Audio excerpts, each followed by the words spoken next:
여기에는 보편적 복지와 집중적 복지가 촘촘하고 두텁게 살피는 더블 복지 국가를 만들고자 합니다. 존경하는 국민 여러분, 현재 대한민국은 저출생 초고령 사회 진입을 눈앞에 두고 있습니다. 우리나라 합계 출산율은 1.0 이하로 하락해 인구 구조 변화는 성장 동력을 약화시키고 고령층 증가에 따른 부양 부담 역시 증가하고 있습니다. 경제 사회적 양극화 역시 매우 심각해 우리나라 양극화와 불평등 지수는 OECD 국가에서 매우 높은 수준입니다.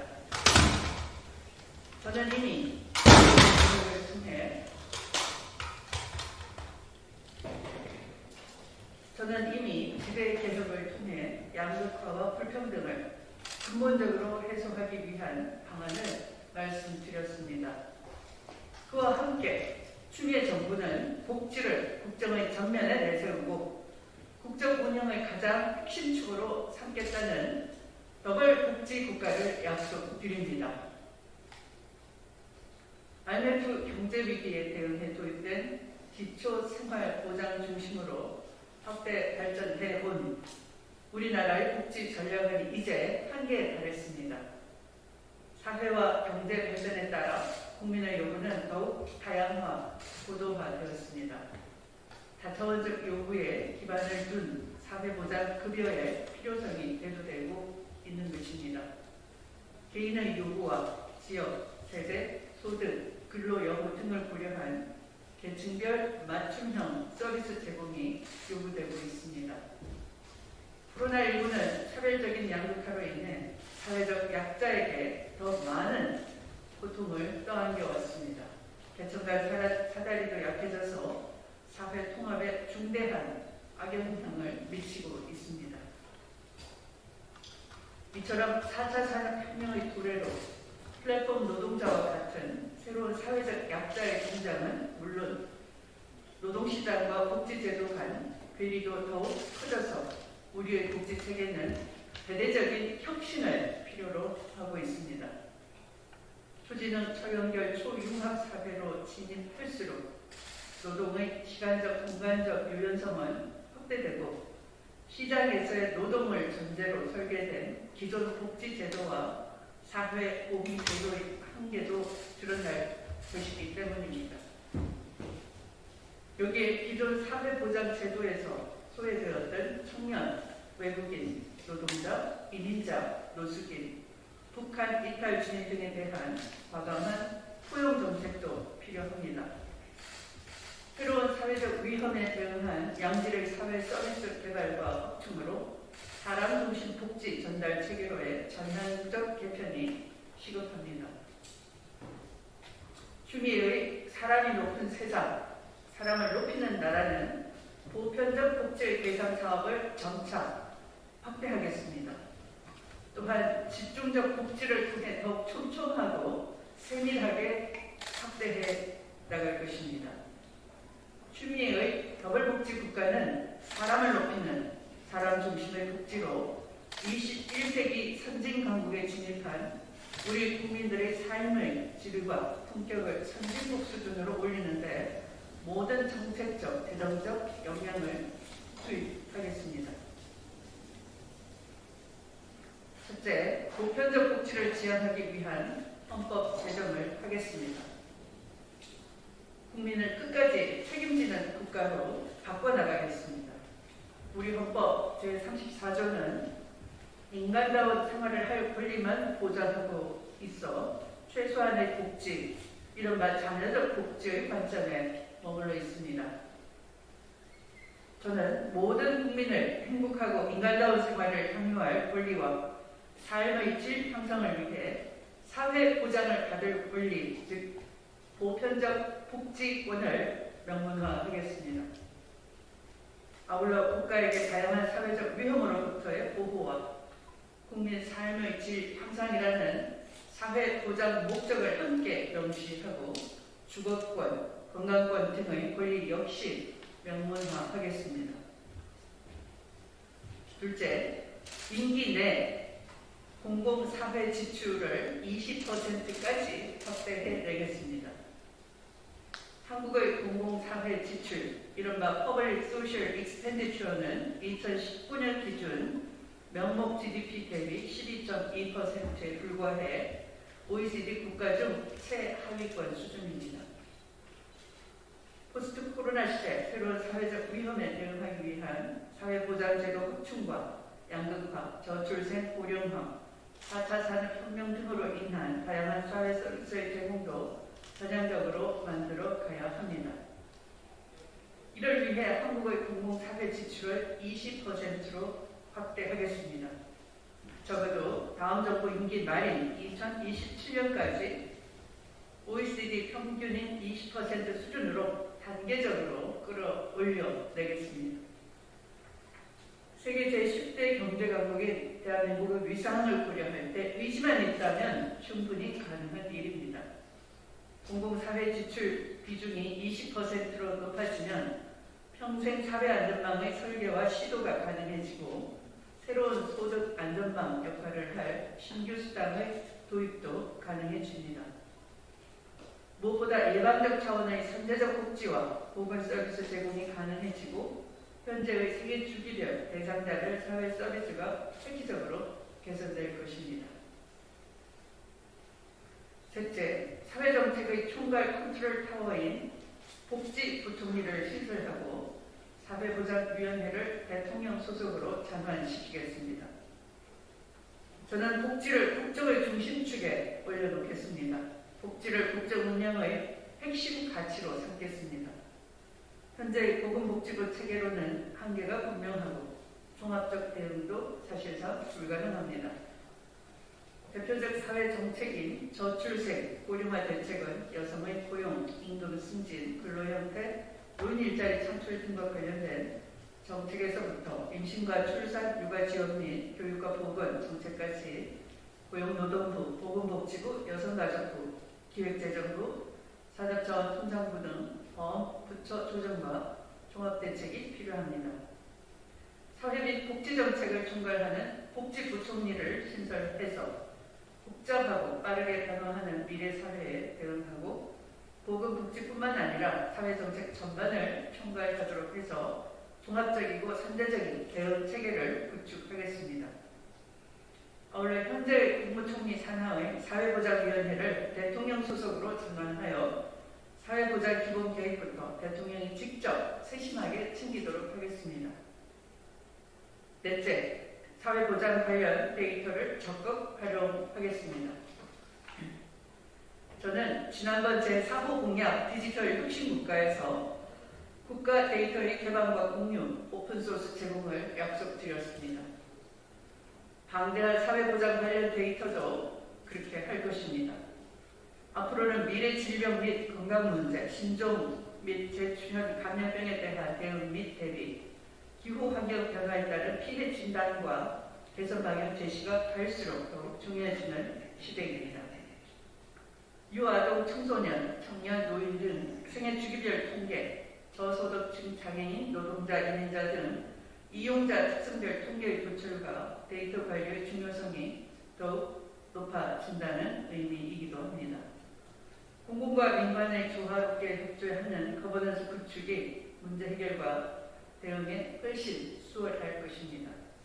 이를 위해 올해 12월 말 시행 예정인 사회보장행정데이터센터를 보건복지부에서 국무총리 산하로 이전 설치하겠습니다.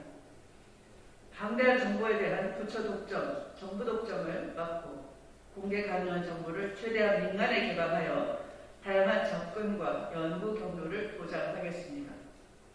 또한 보건 및 복지 정보의 통합 관리를 위해 국민건강보험공단과 한국사회보장정보원 등 기관 간 데이터 교류가 가능하도록 시스템을 설계하겠습니다. 다섯째, 국가균형발전 4.0 시대 지역 간 복지 및 보건의 불균형을 개선해 내겠습니다.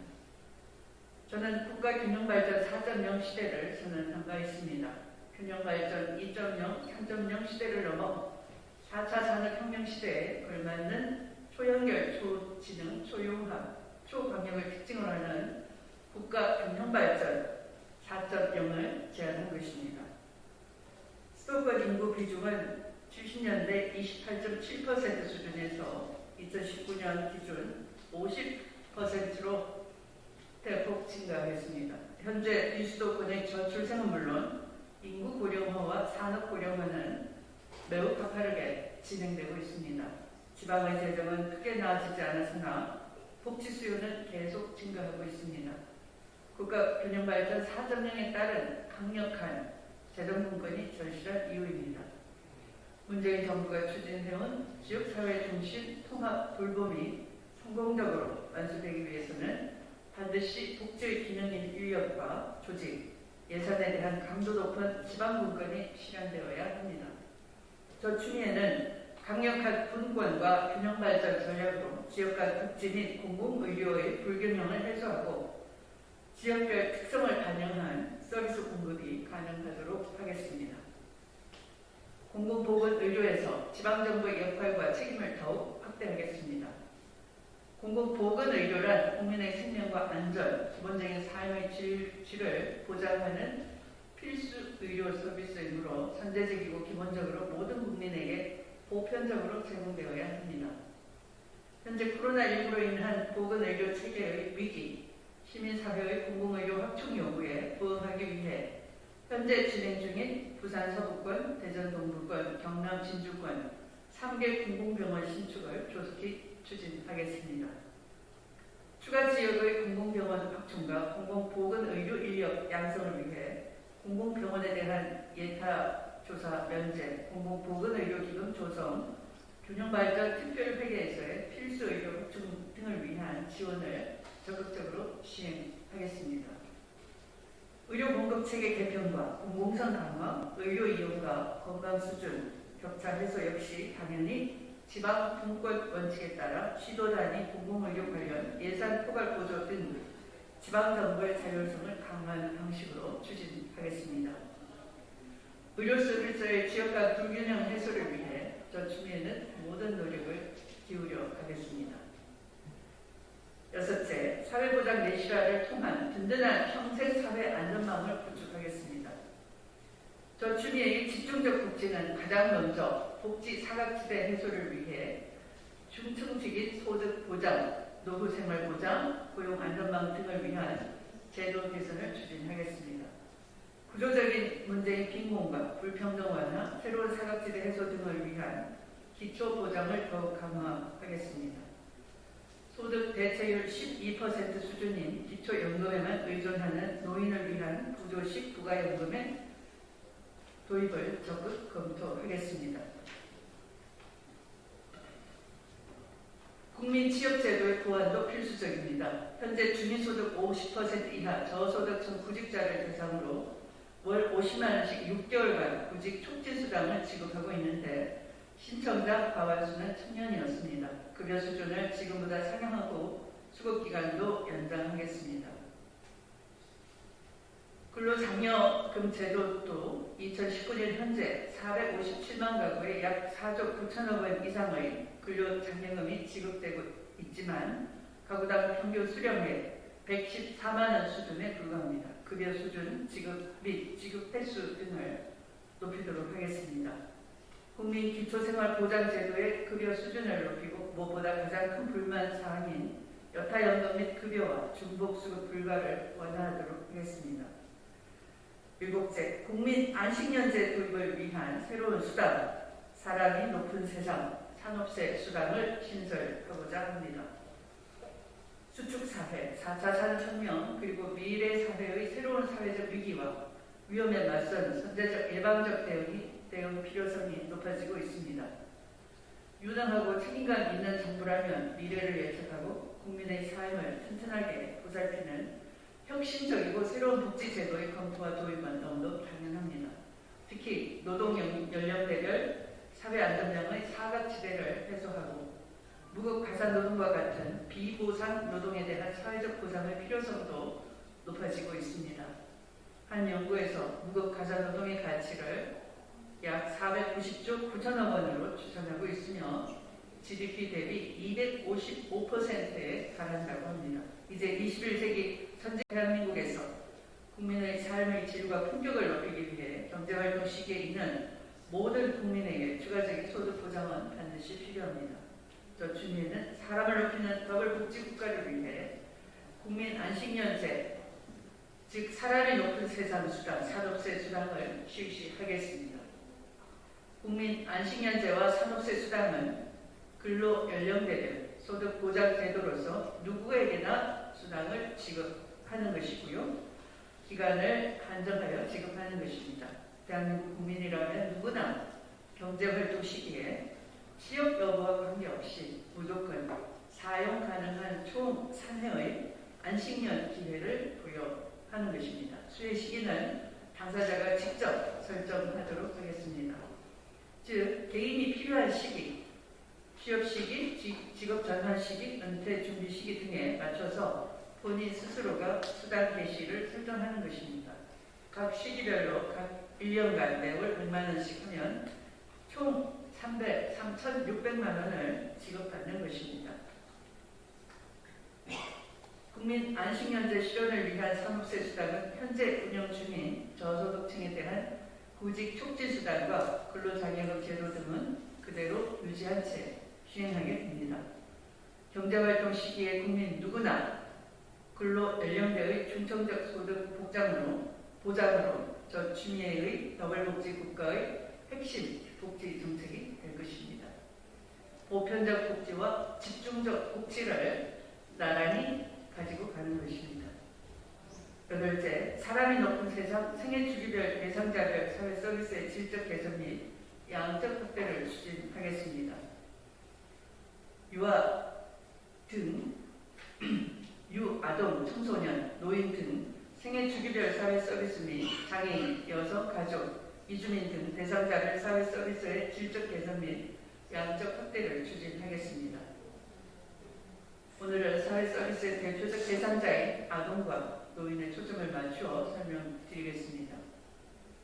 우선 아동은 아동수당, 양육수당, 육아지원금을 확대하도록 하겠습니다. 출산과 육아는 대표적인 사회적인 노동임을 우리 사회가 분명히 인식할 필요가 있습니다. 사회적 책임을 강화해야 합니다. 아동에게는 아동수당, 부양자에게는 양육수당 및 육아지원금 지급에 있어서 우리 사회는 보다 전향적인 태도를 가져야 합니다. OECD 국가 중 27개국은 만 16세에서 만 18세 미만까지 아동수당을 지급하고 있습니다. 현재 한국은 2019년부터 만 7세까지 아동수당을 지급하고 있으나 아동수당을 최소한 만 12세까지 확대하고 장기적으로 만 18세까지 확대하고 급여도 인상하겠습니다. 노인에 대해서 말씀드리겠습니다. 기초연금을 단계적으로 상향하겠습니다. 초고령화 시대 노인의 삶의 질 향상은 사회 통합과 안전을 위해서 더욱 중요해졌습니다. 그러나 대한민국은 OECD 국가 중 노인 빈곤율 1위, 노인 자살률 1위로 대다수 한국의 노인들은 행복한 환경에 있지 않습니다. 고독과 빈곤이라는 고질적인 사회 문제를 고스란히 겪고 있는 세대이자 산업화와 민주화의 과정에서 자식 세대들을 위해 희생과 헌신을 당한 노인들에 대한 사회적 격려와 응원은 꼭 필요합니다. 현재 저소득층 노인을 위한 기초연금을 단계적으로 상향했을 때 노인 진위계수와 노인 소득 5분위 배율 추이 모두 노인 빈곤에 대한 완화의 효과를 뚜렷이 보이고 있습니다.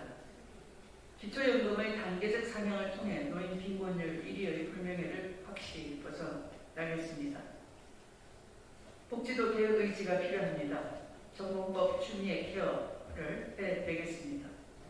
우리나라뿐 아니라 스웨덴 같은 복지 선진국에서도 사회정책이 새롭게 추진될 때마다 서로 다른 이해 집단들의 대립과 갈등 방해는 자연스러운 현상입니다. 추미애의 전공법, 정의공정법치로 사회정책을 강력히 추진하겠습니다. 대상자 선정 및 지원에서 차별이나 역차별 문제, 부정수급 등의 비리, 복지 사각지대 발생 등 오랜 난제를 반드시 해결하겠습니다. 존경하는 국민 여러분, 김대중 대통령의 생산적 복지와 참여정부로 이어진 성장과 복지의 선순환 구조는 가장 좋은 사회정책이 가장 좋은 경제정책이라는 점을 체감하고 계실 것입니다. 복지 선진국은 대부분 경제 선진국입니다. 더 이상 복지에 대한 투자를 두려워해서는 안 됩니다. 사람에 대한 과감한 투자와 서비스 확충은 사람이 높은 세상, 사람을 높이는 나라를 만들어 국민 여러분의 품격을 높이게 될 것입니다. 나라만 잘 사는 나라가 아닌 국민이 잘 사는 나라여야 합니다. 김대중 국민의 정부가 설계한 한국사회보장제도의 근간은 잘 이어가겠습니다. 노무현 참여정부가 체계화한 사회서비스, 더 이상 사각지대가 없도록 세심하게 확대하겠습니다. 문재인 정부가 시작한 포용국가, 그 완성을 위해 보편적 복지와 집중적 복지를 함께 추진하는 더블 복지국가로 21세기 선진 복지국가의 완전한 새로운 지평을 열어가겠습니다. 경청해 주셔서 감사합니다.